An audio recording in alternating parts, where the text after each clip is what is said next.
name of the game, at least in wheelchair racing, at this level, is pain tolerance. You gotta push yourself to that pain threshold and then past it. And then you gotta convince yourself that you like it. That's the only way you're gonna be successful. At the world-class level of competitive wheelchair racing, most of the top athletes peak in their mid-30s. But at only 24, world champion Josh George is already on the road to becoming a legend.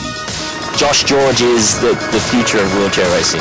I think that there are very few men that can say that they're really at the top all the time.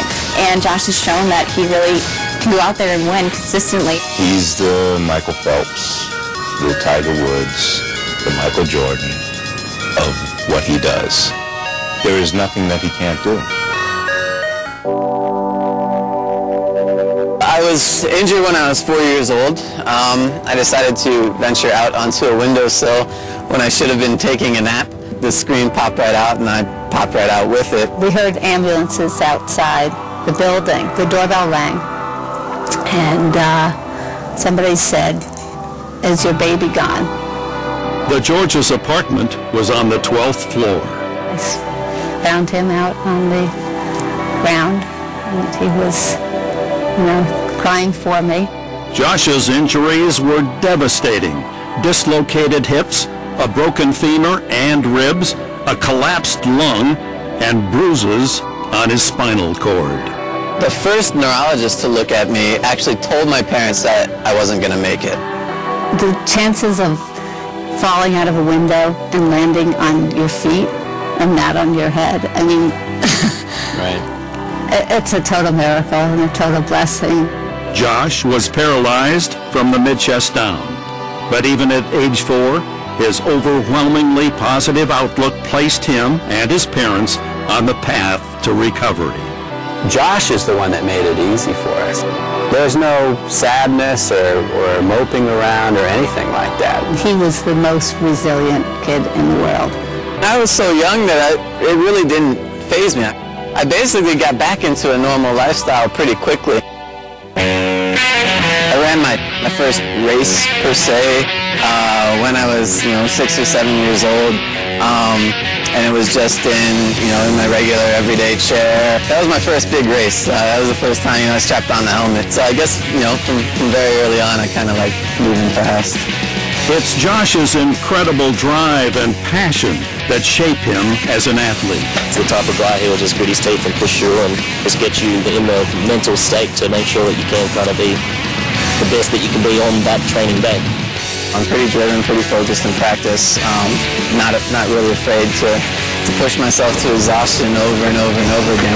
He's easy to coach, and I don't have to worry about holding his hand to get him to come work out or to finish the workouts or put his best effort. He tallies more than 100 miles per week on the track and on the road. It's a grueling regimen. The pain is basically just a piercing, burning sensation throughout my shoulders and my neck. It's that point where I'm pushing and my neck's starting to cramp up, my shoulders are starting to cramp up. I'm no longer the least bit comfortable in my chair, and I still have, 10 miles of a race to go. Long hours of training have allowed Josh to develop phenomenal upper body strength. The keys to being a good wheelchair racer is all in strength to weight ratio. At a mere 98 pounds, George's chiseled arms and broad shoulders enable him to generate an exceptional amount of speed and power.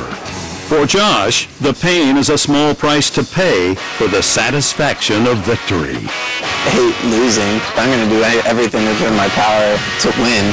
In 2003, at only 19 years old, Josh won his first Chicago Marathon and then captured 2 Paralympic medals in Athens in 2004. His dominance continued, winning 2 more Chicago Marathons and the 2006 World Championships in the 100, 200, 400, and 800-meter races. But this summer in Beijing at the Paralympics, Josh captured his sport's ultimate prize, a gold medal in the 100 meters. Racing as the bird's nest is definitely made up for all the long hours and the painful nights and the bleeding and the sore muscles and everything that happened. you roll in there, and it answers the question, why am I racing? Right there, that's the payoff. Yet Josh is only scratching the surface of what he hopes to accomplish. I've just started. I've just gotten a taste of what I can do, and I'm hungry to see what else I can get. In my ideal world, I want to be defined as an athlete. You know, plain and simple, an athlete. I actually hate the word disabled. I mean, if you break it down, it means you're not able to do things. In no way does he have a disability. He's the most able-bodied person I know. Life doesn't end when something goes wrong, and that's what I hope people take. To explore what you can do instead of focusing on what you can't do. Josh is an example for us all, proving that what sets him apart is his extraordinary athletic ability and his champion spirit.